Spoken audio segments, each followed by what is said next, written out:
Hey there, this is Rob Woods, and today, dear listeners, I am especially excited because this is the 100th episode of the Fundraising Bright Spots podcast. In case this is the first time you're listening, this is the show for anyone who works in fundraising and who wants some ideas and maybe a little dose of inspiration to help you raise more money and really enjoy your job. And if you're a regular listener, thank you so much for all your support in various ways to help me keep plugging away to create these episodes over the last 2.5 years. So firstly, thank you for listening and subscribing. Secondly, I really appreciate how you've helped us grow the audience so that these free episodes have been helping ever more good causes. So thank you for sharing with your colleagues and for those of you who've left a kind review on iTunes or wherever you get your podcasts. The last time I looked, the show had been listened to more than 70,000 times, and clearly that wouldn't have happened without the help of lots of people kindly spreading the word. Thank you to all the wonderful guests, most of whom are frontline fundraisers and leaders from within charities who've been super generous to share their time and their examples to help others. And to celebrate this milestone episode, I wanted to do a show that is slightly different in that firstly, I wanted to give you 2 guest interviews and not just one, and secondly, I wanted both those guests to be regular listeners to the podcast. They've both got stories to share about how they've used the episodes to spark their own ideas. Across the episode, we discuss a range of themes. In the second half, I'll be talking to a great marketeer and individual giving fundraiser named Phoebe Cooper from the RSPCA about, among other things, her charity's proactive responses to the effects of the cost of living crisis. And my first guest is a fabulous, experienced, high-value fundraiser named Rachel Ketola, who works for children's hospices across Scotland. One of the themes is the power of doing seemingly small things to build relationships. I hope you enjoy our discussion. Hello, Rachel Ketola. Thank you for coming on the podcast. Thank you, Rob. Thanks. It's great to be here. Good. And just before we get into some interesting ideas that might help some fundraisers listening, what's your job title and what's the name of the charity where you work? So I'm philanthropy manager at children's hospices across Scotland, also known as CHAS. Great. Thank you very much. And I know that you've been listening to the Fundraising Bright Spot show for a while. Generally speaking, what kinds of ways do you find it helps you? So I find the podcast helps me in many ways. I would say there's 2 main ways that it's helped my approach in fundraising. So one is a focus reminder, sort of keeps me on track on those actions that I should be focusing on for my major donors. And then I just find it really useful as a way of sparking new, simple ideas. So as I say, as a focus, it's kind of a reminder of those simple actions that I can take with my supporters. And you've talked about this recently about the tiny habits and just doing those simple actions that, quite often fall down our to-do list and actually can make the biggest difference. So it's about that reminder to prioritize them. And so your podcast is that reminder to do those things and those simple ideas that anyone can do. I just enjoy hearing from like-minded fundraisers and just hearing what others have tried and tested. And it just, for me, sparks new ideas that I will then discuss either with my colleagues or actually fundraisers outside the organisation. And just really thinking about the ideas as, is it a quick win? Is it something that I can just simply start doing as a habit? Or is it a strategic idea that really needs more time to work through? It just keeps encouraging me to keep going. And that confidence to know that I'm doing the right thing. Yeah, that makes sense. I used to think so much of progress is about the astonishing creative idea you never would have thought of yourself. But as my career has gone on, the more I'm clear that so much of progress, 70, 80% of it, is really about finding a way to get yourself to do the things that you sort of know anyway. And many of my listeners have said even just that element of it, they find they're more likely to follow through in a week in which they heard that it paid off for someone else. I think when you emailed, you mentioned that one way that's more likely to happen is that you don't just listen on your own necessarily, that you found that if you and a colleague both listen to an episode and then discuss it, that helps? Yeah, so it's actually something that you'd mentioned at a conference I attended with the colleague, and we just thought it was a great idea. So we've started to do that just once a week. We listen to an episode and then we just talk about it and just think about the different things that we can actually, that one idea that we can take forward. So yeah, now we've got another colleague who's joining us to take part in our little podcast club. And it just helps us to action it, really, rather than being on your own. Yeah. And again, it sounds so obvious, but years ago when I had just become a trainer of fundraisers and they sent me on a course, this Train the Trainer course for how you learn how to help others learn effectively. And the fundamental model they showed us is so obvious in a way, but Kolb's learning cycle talks about what you need to learn or make progress in a thing isn't just the technique or the new idea. It's a chance to reflect on that and then decide whether you're going to use any of it, and if so, which bits. And before going on that course, there was plenty of times I would read a book or go on a course or go to a conference, and thought, that was quite interesting. Well, I'm wiser now, and I would often obviously intend to make some decisions about how to use it, but probably the listeners are well aware how hard it can be sometimes to get around to that. So you're just left with this sort of slight sense of guilt of these various good ideas that haven't quite got implemented. I think episode 26, way back early in the podcast with Stevie Nicholson from Diabetes UK, who during the pandemic, what she had started doing was each week during lockdown, she would choose an episode which she thought would be helpful to many of her colleagues. They'd all listen to it at the same time, even if all from home. And then they'd have an extra 20 minutes after the listening in which they'd just have a chat and see if they could decide something they'd like to implement in their charity based on that episode. And, episode 26, she talks about some really interesting things that got done in the charity because they'd listened together and then scheduled to have that chat. So thank you for reminding me of that as a technique, however obvious it might be. Maybe we've got some listeners out there now who enjoy it, but sort of can see how scheduling to listen and then discuss with a colleague might make all the difference in terms of managing to implement things. Yeah, no, exactly. And they talk about that a lot in terms of accountability as well, because once you tell someone else that you're going to do it, then it means you're more likely to do it as well. So it's not always things that we're going to do together. It's just I'm telling her what I'm going to do, and then she can follow up. And it is that it just pushes you to do it more. It totally does. And so many of these things, they are really very doable, but you just need that last 10% of encouragement from the other person saying, well, yeah, good idea, Rachel. Yeah, do that. And as silly as that sounds, I have often found that makes all the difference. If I've talked it through with someone, it's just a barrier is removed. And then I'm more likely to take the big, bold step, or sometimes just a small step that was very doable.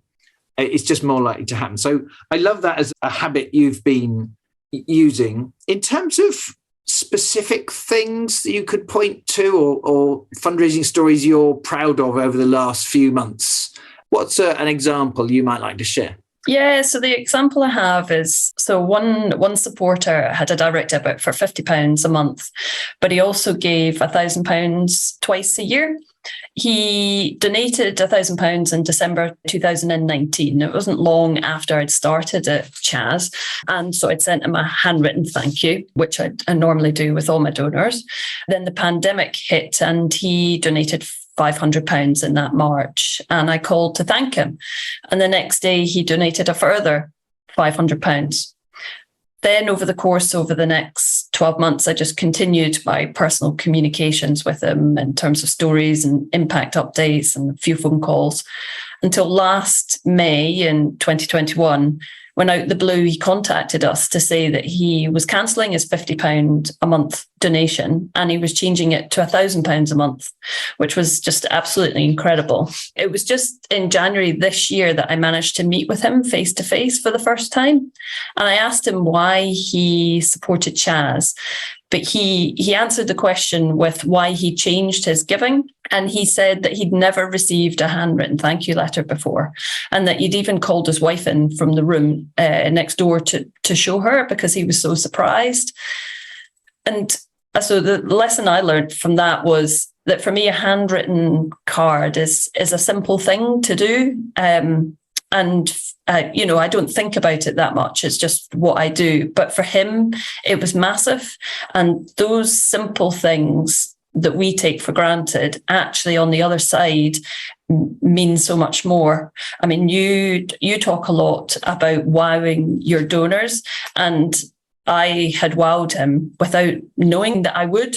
So we don't always need to be doing the big fancy sort of stewardship things. I think we're always thinking about, what new creative idea can we do? But actually, it's just about the basics that will wow your donor. And that's where the podcast helps, is because it just is those reminders of those tiny habits that you just keep doing every day or every few days. And you think, is this helping? Is this making a difference? And actually, then when you get those conversations with your donors, you realize it does. And so I think it's just, the podcast helps me just to remind, keep going and do those basic things that we should be doing for our supporters.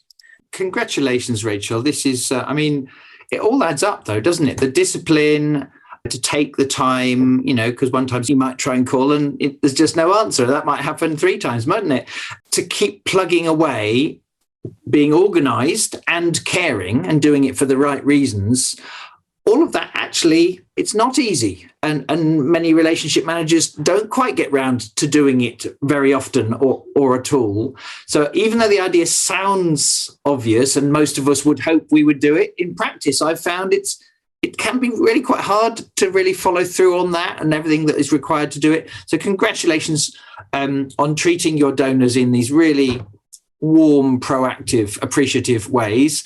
And thanks for sharing this particular example that just reminds me and our listeners of just how massively it can also pay back for your charity's ability to secure funds as well. It's such an excellent example of what becomes possible. In terms of any other things, Rachel, you mentioned you've been listening to quite a few of these episodes. Are there any other things that you do that may have been inspired in part by any of our guests? Yeah, there's been a few things, and I think it's trying to take at least one thing away from each podcast. So for me, Louise Morris, I think it was a couple of years ago, talked about her 5-step guide to major donor relationships, and that was really useful for me to then block out time in my diary. So that's now what I do for those kind of key areas, and I block out about an hour and a half each day, and that's my focus. And again, that's all about building relationships. Then with Cleo's episode talking about the first anniversary gifts, I thought that was a brilliant idea. So now when a new gift arrives in, then I actually add an action onto Raiser's Edge for a year's time that will remind me to send something out a year from now. Yeah, and just on that one, in case the listener wants to go and listen to it, it's one of my all-time favourites of the kinds of things that Cleo and her team at Shelterbox have been doing over the last 2 years that has led to really fabulous growth in high value income. And the top line idea, again, it's kind of sensible and obvious in a way, and yet I know of various listeners who've started doing it, is to, like Rachel has been doing, on the anniversary of a donor making a gift to the charity, Cleo's team have been finding out when those are and scheduling so that they can proactively either make a thank you call or send a proactive extra thank you card or note, just saying what a wonderful thing they did a year ago and thank you for these kinds of wonderful results it's achieved. I really recommend, if you haven't heard it already, hearing Cleo explain the kinds of results that have ensued from that habit, and it's in episode 88. But thank you for reminding us of that, Rachel. It's such a strong habit that most of us could add in if we're in this field of fundraising, of trusts, corporate, major donor fundraising. Yeah, another one it was Richard Turner talking about the cards that he created. And I know a fundraiser at the charity Wavelength, and she created some cards, simple cards on Canva on her laptop, and then got them printed. And now she uses them to handwrite thank you letters to her donors. So it's just, I think the podcast for me is hearing from people from like smaller organizations, and it's just simple ideas that we can take forward. And then the last one is Laura Crowdas was talking about mentoring in one of your podcasts. And so it encouraged me to reach out to her. And actually now through that, she told me how she did it. And so now I'm mentoring 2 people, which I'm really enjoying. Hi, it's Rob, and I wanted to jump in really quickly to let you know about our 2 flagship courses designed to help you grow high-value fundraising results. That's the Major Gifts Mastery Programme and the Corporate Partnerships Mastery Programme. Rather than have me describe it, I thought it would be most interesting if you could hear from someone who's experienced one of these courses. So here is Rihanna Jarvis from Sustrans, who took part in the Corporate Mastery Programme last year. I did the Corporate Mastery Programme in April till September last year, and it was great. It taught me some awesome techniques about how to negotiate existing partnerships and win new ones. And specifically, it really helped me bring on board a brand new partner from cold to sponsor a project that we've been doing for years for the first time, which was fantastic. They have been really supportive, and they've given us 30 grand to deliver that work, which is really exciting. And I definitely wouldn't have gone about it the way that I did if I wasn't following the techniques that are on the mastery programme. So if you've got the time and you can find the budget, I highly recommend you doing it. The next programmes will begin in the autumn of 2022. If you'd like to find out more about either the Major Gifts Mastery Programme or the Corporate Mastery Programme, go to brightspotfundraising.co.uk/services. For now, let's get back to the episode. My second guest is the excellent Phoebe Cooper, who works in the donor development team at the RSPCA. I really enjoyed hearing how Phoebe uses the podcast to stimulate ideas, and in this section of a longer conversation, she talks about what she and her colleagues have been doing to respond to how the cost of living crisis is affecting their supporters. Phoebe Cooper, welcome to the podcast. Hi, Rob. Thanks for having me. You're very welcome. And thank you ever so much for reaching out. I put out a call the other day saying I was really interested in hearing from listeners and ways that they've used ideas from this show in their fundraising. And you very kindly got back in touch pretty quickly on LinkedIn. And I was so intrigued by some of the things you were saying. And I had a feeling our listeners would like to hear some of these. Before we get into that, remind me, what's your job title and where do you work? So I'm currently the Committed Giving Senior Marketing Executive at the RSPCA in the donor development team. And I oversee our regular giving, sponsorship and mobile giving programs. Great. And I gather you've done a couple of different roles over the last 12 months or so. I think you said in your message to me that you came across this podcast within the last year or so, and then you've listened to quite a few since. When do you tend to listen to it? I am completely hooked on your podcast. I listen to your podcast kind of whenever I'm on the move, if I'm in the car, on a train, on a plane, out for a walk. So whenever I'm on the move, and it's kind of become this tiny habit that I do to help me grow and continue thinking, outside of the box and hearing what other charities are doing, what else is going on in the fundraising world. Whenever I hear a particularly good idea, I, if I'm driving, I just make a mental note that I want to listen to the episode again, or I may replay that section a couple of times to get it drilled into my brain. But yeah, and then I'll get home and I'll write myself an email or write myself a digital note to help me remember the idea and see how we can incorporate it at the RSPCA in our fundraising activities. So Phoebe, in a moment, I'd love to hear some specific examples of things that you and your colleagues have done in some way potentially sparked by this show? But just before that, you were saying to me that overall your approach is a bit different since listening. And if you were to try to put that into words, I wonder what you'd say. Yeah, I think it's really helped me to think outside of the box and be more courageous in the workplace, presenting my ideas with more confidence and having that confidence within myself to pitch an idea and follow through with it. Yeah, great. And you mentioned to me there's a couple of really interesting ways that's panned out, actually.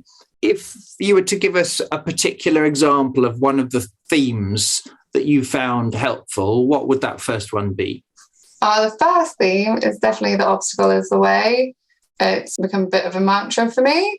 It's kind of stepping back, looking at internal and external environments and identifying the challenges or obstacles ahead and finding opportunities around them. So one that stands out with the cost of living crisis, for example, one of the podcasts you talk about how much it helped you to be able to call a charity and they offered you the opportunity to downgrade your direct debit, your regular gift.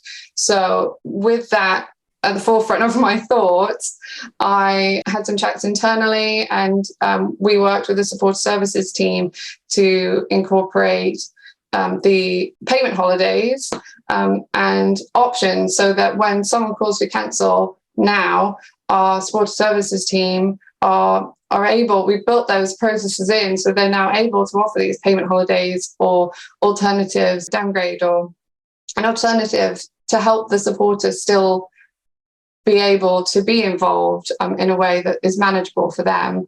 So that is really interesting, Phoebe. And just for today's episode, to recap, in episode 83, I think it was, Ben Swart and I talk about the concept of the obstacle is the way, whereby, of course, a pandemic or a cost of living crisis, whatever challenges there are, of course, there are really tough things about those difficulties. Nothing we can say can deny that. But the truth is, even in really tough things, if you search for it, there are often some opportunities actually for some other benefit, but only if you're really keen to seek it out. That's something that Ben and I talked about in episode 83. And in episode 82, I think Jenny Crabtree was talking about this concept of being proactive in offering payment holidays and other such tactics, coming from the belief that if someone supports their charity or originally wanted to, give you £10 a month, they probably don't want to have to call and say, I'm really sorry, I can no longer afford it. Because even if money is tight, they are still someone who cares about your issue. They still hate cruelty to animals. And that's part of their identity when they originally set up that gift, to want to stand up and be counted as someone who's doing what they can to manage that. So the idea that they have a problem in calling you potentially with the idea of cancelling that direct debit. And I said to Jenny at an occasion when I had made just such a call a few years ago, and how grateful I was when the person at my favourite charity actually said it's not all or nothing, it's not give or not give. Actually, we'd love for you to carry on just doing whatever you can, even if, for instance, you take a payment holiday, or even if you just, for now, only contribute £2 a month. And I talk on that episode 82, I think it was, about how happy I was that they'd helped solve my problem. So it sounds to me like you and your colleagues, I guess, in the supporter care team have worked really hard to implement those kinds of solutions. No, exactly. It's about having that supporter-led approach, isn't it? And thinking what's best for our supporters. We want them to be able to keep their identity as RSPCA supporter, lover of animals. So, and while it sounds really obvious, have payment holidays, but actually all the processes and the back-end functionality that needs to be built in and set up for that to be possible meant it was quite a lot of work. And hats off to our support services team who made that happen in record time, made it possible so that they could start these payment holidays and be able to offer that to our supporters and give them that way of being able to keep their RSPCA supporter hat on, which is fantastic. Yeah, really well done to everybody concerned. And it seems to me that while some charities are really organised, having already got those kinds of processes in place and solved those kinds of challenges in terms of functionality to make this something that can happen, the truth is for many charities, it's not all plain sailing. And also the truth is, where are we now? We're coming up to the summer of 2022. I think this is a really important theme and challenge for many charities to get solved now, as this theme of the very real challenges of the cost of living crisis. It's tough times, and the more organisations can get this solved so that their supporters can still do their part, even when times get financially tougher and tougher, I think it's a really important theme. So thank you for reminding us of it. Well, I hope you enjoyed hearing from both Rachel and Phoebe in today's show, and that maybe their examples have in turn sparked some ideas or motivation for you. If so, and you've not yet subscribed, please do subscribe today so that you don't miss out on all the other episodes we've got coming up, including the second half of my chat with Phoebe, which has more great ideas. If you'd like a full transcript and a summary of the episode, go to the podcast section of our website, which is brightsportfundraising.co.uk. And if you're interested in finding out more about our flagship courses starting this autumn, the Corporate Mastery Programme and the Major Gifts Mastery Programme, then do check out the information about this blend of masterclasses, individual coaching and other resources on our website at brightspotfundraising.co.uk/services. And as I said at the start, what I'm trying to do with this podcast is to help as many fundraisers and good causes as I possibly can. So if you enjoyed the episode, then I'd be incredibly grateful if you would take a moment to share it on with your colleagues or on social media. Thank you for your help. And we'd love to hear what you think about this episode. We are all on LinkedIn, and on Twitter, Rachel is at @r_Ketola, which is Ketola, and I am at @woods_Rob. And if, like Rachel and Phoebe, you found other episodes of this show helpful in your fundraising, then I would always love to hear from you and congratulate you. Lastly, thank you for listening today and for continuing to make time for learning on top of all your other commitments. I know it's not always easy to maintain a growth mindset, but I congratulate you for keeping going. Best of luck, and I look forward to sharing more Bright Spot ideas and examples with you very soon.